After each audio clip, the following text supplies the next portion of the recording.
আসসালামু আলাইকুম। ঈদ মোবারক। যে যেখান থেকে আমার এই ভিডিওটি দেখছেন, আশা করি আল্লাহর অশেষ রহমতে সবাই খুব ভালো আছেন। আলহামদুলিল্লাহ, আমরাও ভালো আছি। আজকে আবার নতুন একটি ভিডিও নিয়ে চলে আসছি। তো এটা হচ্ছে ঈদের একদম চান রাতের ভিডিও। তো আশা করি সবার খুব ভালো লাগবে। আর যদি ভিডিওটি ভালো লেগে থাকে তাহলে সবাই আমার চ্যানেলটাকে সাবস্ক্রাইব করে দিবেন আর পাশে থাকা বেল আইকনটি প্রেস করে দিবেন। আর একটা লাইক, শেয়ার আর কমেন্টস তো অবশ্যই করবেন। চাইলে ফেসবুক পেজ থেকেও ফলো করতে পারেন। আর যারা করেছেন তাদেরকে অসংখ্য অসংখ্য ধন্যবাদ। এটা হচ্ছে আমার ভাগ্নির জামা। তো আপার বাসায় সকালবেলা উঠেই চলে গেছিলাম, কারণ যেহেতু আজকে হচ্ছে শেষ দিন, চাঁদ রাত। তো মেয়ে বলতেছে যে একটা জামা কিনে দিতে। তো সেই জন্য ভাবলাম যে একটু মার্কেটে চলেই যাই। আর একা যাব না, আপাকে নিয়ে যাব। তো আপা মেয়ের জন্য যে জামা কিনেছিল সেটাই দেখাচ্ছে আমাকে। আর এই যে দেখুন, আমরা কিন্তু মার্কেটে চলে আসছি। তারপর টুকিটাকি একটু কিছু কসমেটিক্স আর মেয়ের জন্য একটা জামা কিনে অবশ্য বাসায় চলে আসছি। বেশি কেনাকাটা করা হয় নাই, কারণ এমনিতেই এই সময় অনেক পরিমাণে ভিড় থাকে। তো সেই জন্যই চলে আসছি। আর যেহেতু সকালবেলা গিয়েছিলাম, একদম সকাল সকালই চলে গেছি যাতে বেশি ভিড়ে না পড়ি। তো সেই জন্য অবশ্য অত বেশি ভিড় ছিল না। এই তো টুকিটাকি কেনাকাটা করে আমরা বাসায় চলে আসছি, বলতে পারেন ঈদের আগ মুহূর্তের একদম লাস্ট সময়ের কেনাকাটা। এই তো মেয়ের জন্য এই জামাটাই নিয়ে আসছি। আর মেয়ে বলতেছে যে সবগুলা জামাই হচ্ছে ভারী ভারী। তো সেই জন্য সিম্পলের ভিতরে একটা জামা চাচ্ছিল যেটা পাতলা হবে, কারণ যেহেতু গরম পড়বে ঈদের দিনটা। তো একটু সিম্পল কাপড় চাচ্ছিল। তো সেই জন্য ভাবলাম যে এইরকমই নিয়ে যাই, এটা পরে অনেকটা আরাম পাবে। আর বাচ্চাদের কাপড় হচ্ছে পরে আরাম পায়, এটাই সব থেকে বেশি ইম্পর্টেন্ট। মেয়ের জামা দেখাতে যে মনে পড়লো যে আমার জামাগুলো আপনাদের দেখিয়ে দিই, যেহেতু সব কিছুই আপনাদের সাথে শেয়ার করি। তো এই কাপড়গুলা কিন্তু আমার বাবার বাসা থেকে আসছে। আর কাল হচ্ছে আমার হাজব্যান্ড গিয়েছিল ওই বাসায়, আমার বাবার বাসায়। তো ও আসার সময় মা ওর কাছে সবগুলো দিয়ে দিয়েছে। আর এই রমজান মাসে তো অনেক ভিড় থাকে, তো আসতে পারে না আর কেউ। তো সেই জন্য ওই গিয়ে নিয়ে আসছে। আর এটা একদম সিম্পলের ভিতরে সুতি কাপড় বানিয়েছি, কারণ কি যেহেতু অনেক গরম পড়বে, ভারী কাপড় কিন্তু পরতে পারবো না ঈদের ভিতরে। তো এই জন্য নর্মাল একদম সিম্পলের ভিতরে যেই পাতলা জামা হয় সেগুলাই। আসলে কোনো কেনাকাটাই করি নাই, এই জামার কাপড়গুলো আগেই নেওয়া ছিল। তো মা বলতেছে যেহেতু ঈদ আসছে তো বানিয়ে দেই, পরতে পারবা। আর এমনিও বাসায়ও রাফ ইউজ করা যাবে। তো সেই জন্যই হচ্ছে এই সুতি জামাগুলো বানানো। এগুলা গস কাপড়ের, আমাদের দোকানের জামাই। আর এই জামাটা দেখতেছেন, এটা হচ্ছে আমার বোন দিয়েছে। তো এই কাপড়টা কিন্তু অনেক পাতলা আর অনেক আরামও। তো বলতেছে যে আপু এই সময় তুমি তো ভারী কাপড় পরতে পারো না, তো এই জামাটা পরে তুমি খুব আরাম পাবা, এই জন্য ও আমার জন্য এই জামাটাই নিচ্ছে। আসলে এই জামার ফেব্রিক্সগুলো অনেক আরাম, একদম মুলাম। তো সেই জন্যই একটু ঢিলে ঢালা, যাতে মানে পরে আরাম পাই এরকম কাপড়ই মানে সবাই দেওয়ার চেষ্টা করছে। তো সেই জন্য আমার বোনও এটাই দিছে যাতে আমি পরে আরাম পাই। আর এই তো দেখুন, দেখিয়ে দিলাম এই দুইটা হচ্ছে আর সুতির ভিতরে। আর এই যে কালো ড্রেসটা, এটা হচ্ছে আব্বু দিয়েছে। তো বলতেছে যে এখন পরতে না পারো তাতে কি হয়েছে, রেখে দাও, পরে বানায় নিবা। তো সেই জন্য দিছে, না বলছিলাম তাও শোনে নাই। তো এটা হচ্ছে একটু জর্জেটের ভিতরে কাজ করা। তো এই যে দেখুন, এই ড্রেসটা কিন্তু খুব সুন্দর। তো এটা সালোয়ার। যখন থেকে আমরা বুঝতে শিখেছি, সব সময় কিন্তু ঈদের ভিতরে আব্বু সব সময় চেষ্টা করে আমার আর আমার বোনের ড্রেসটা সেম দেওয়ার। শুধু হয়তো অনেক সময় কালার ডিফারেন্স হয়। তো এই ড্রেসটাও কিন্তু সেম আমার বোনও একটা নিচ্ছে। তো ও নিচে বলতেছে যে আপু তুমিও নাও, রেখে দাও, পরবর্তীতে হয়তো বানিয়ে নিবা, এখন না পরো বা রেখে দিবা। তো ওর ড্রেসটাও কিন্তু কালো কালারের আর সেম এটাই। তো ও পছন্দ করেই আসলে ওরটাও নিচ্ছে আর আমার জন্য কিনে রেখে দিছে। তো সেই জন্য ভাবলাম যে না, সবাই যেহেতু জোরাজোরি করতেছে তো নেই, আর আব্বু কিনে নিয়ে আসছে, তো না করার আসলে কোনো উপায়ই ছিল না। আর আমার কাছে কিন্তু খুব ভালো লাগে যে আমরা দুই বোন সবসময় ম্যাচিং ম্যাচিং ড্রেস পরি। তো কার কার এরকম হয় অবশ্যই কমেন্টসে জানাবেন, কারা দুই বোন আর এরকম সবাই মিলে মিলে ড্রেস পরেন। তো এই তো এইগুলা দেখাচ্ছিলাম, আর তার ভিতরেই কিন্তু ঈদের যে বাজার সেটা নিয়ে চলে আসছে। তো এখানে দেখুন সেমাই, চিনি, তারপর যা যা লাগে আর কি ঈদের যে বাজার, তো সেটাই নিয়ে আসছে। কিছু বাজার কিন্তু অনেক আগেই নিয়ে আসছিল, মানে অল্প অল্প করে, আর শুধু সেমাইগুলাই বাকি ছিল, তো ওগুলা হচ্ছে ঈদের আগে আনবে বলতেছে, তো সেই জন্য আজকে নিয়ে আসছে। এই তো দেখুন এখানে কিন্তু সব সেমাই সাথে নিয়ে আসছে, আর হচ্ছে বিস্কিট আর বাগরখানিও নিয়ে আসছে। তো আমার ভিডিও আগে থেকে যারা দেখেন তারা তো জানেন, মানে আমার শ্বশুরবাড়ির এলাকায় এখানে হচ্ছে বিস্কিটের একটা সেমাই হয় আর বাগরখানি দিয়েও একটা সেমাই হয়। তো এটা হচ্ছে এইখানের সবাই মানে খায়, একটা রীতিমতো প্রচলন বলতে পারেন। তো এই তো দেখুন এই বাগরখানিগুলো কিন্তু এগুলা শুধুমাত্র সেমাইয়ের জন্য, আর এই বিস্কিটগুলোও সেমাইয়ের জন্য শুধুমাত্র ঈদের সময় স্পেশালভাবে বানানো হয়। কারণ এগুলা কিন্তু সারা বছর আর পাওয়া যায় না, পাওয়া যায় বাগরখানি পাওয়া যায় না যে তা না, বিস্কিটও পাওয়া যায়, কিন্তু ওগুলার একটু ধরনগুলো একটু অন্যরকম হয়, আর এগুলো একটু অন্যরকম।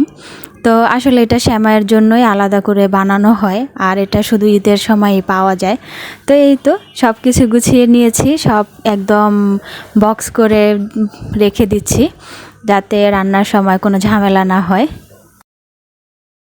এক এক এলাকায় এক এক দেশে কিন্তু খাবারের ধরন আলাদা, আর এটা কিন্তু সব জায়গায় একরকম হয় না। যেমন আমার বাবার বাড়িতে ঈদের রান্না বান্নার যে মানে রেসিপিগুলো সেগুলো কিন্তু একটু অন্যরকম হয়, আবার আমাদের গ্রামের বাড়িতে সেখানে একটু অন্যরকম হয়। আমাদের গ্রামের বাড়িতে কি হয়, মানে ঈদ আসলেই সবাই হাতের সেমাই বানায়, যেটাকে টিপা সেমাই বলে, বা ছোট ছোট একদম গুঁড়ি গুঁড়ি যে হাতে বানানো হয় সেমাইগুলা ওগুলা।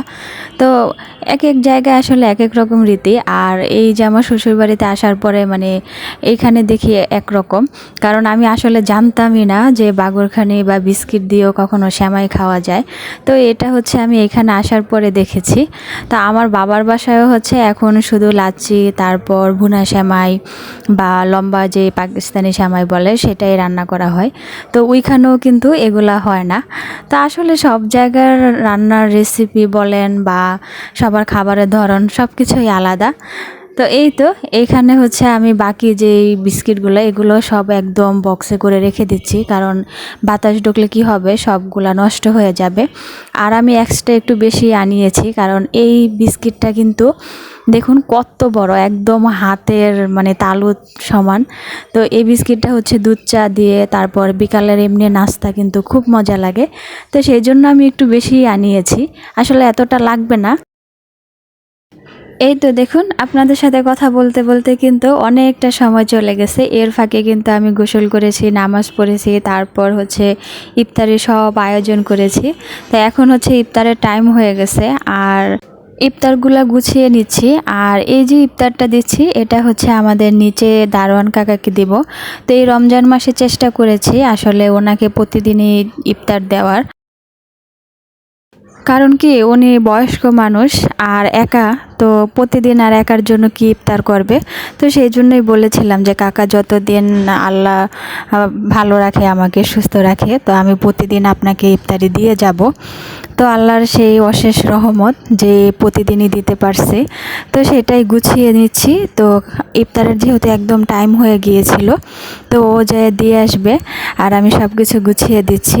তো কাকা আসলে উপরে এসে খেতে চায় না, তো বলছিলাম যে আমাদের সাথে উপরে এসে ইফতার করে, তো বলতেছে যে না উপরে যাব না। তো সেই জন্য ওনাকে প্রতিদিনই কিন্তু এরকম আমি সাজিয়ে গুছিয়ে তারপর দিয়ে আসি ইফতারিটা।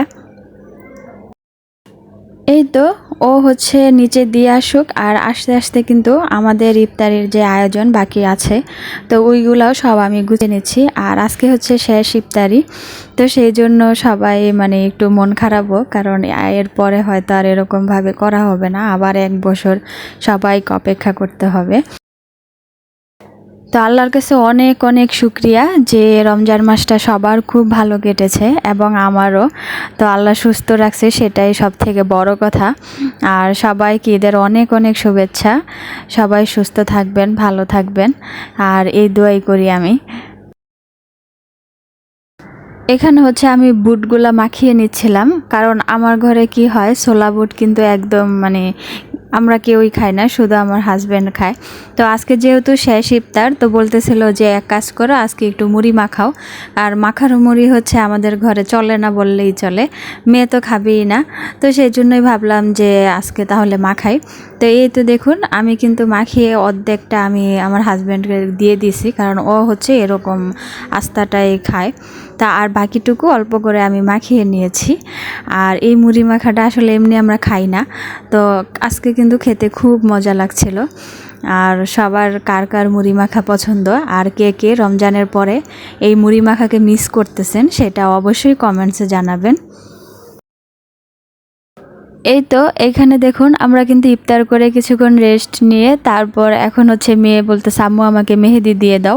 আমি মেহেদি দিয়ে তারপর বাহিরে চলে যাব সবার সাথে, মানে রাতে একটু মজা করবে। তো সেই জন্যই আমি মেয়েকে মেহেদি দিয়ে দিচ্ছিলাম। তো অনেক গরম পড়েছে যেহেতু, তো ভাল লাগতেছিল না। তারপরও মেয়ে বলতেছে ছোট মানুষ, তো চেষ্টা করছিলাম ওর আবদারটা রাখার জন্য। তো এই তো মেয়েকে মেহেদি দিয়ে দিচ্ছি, তারপর মেয়ে হচ্ছে চলে যাবে দাদির বাসায়। তো ওইখানে সবার সাথে একটু খেলাধুলা করবে, তারপর আবার চলে আসবে। এই তো মেয়েকে মেহেদি দেওয়া শেষ, তো মেয়ে কিন্তু চলে গেছে।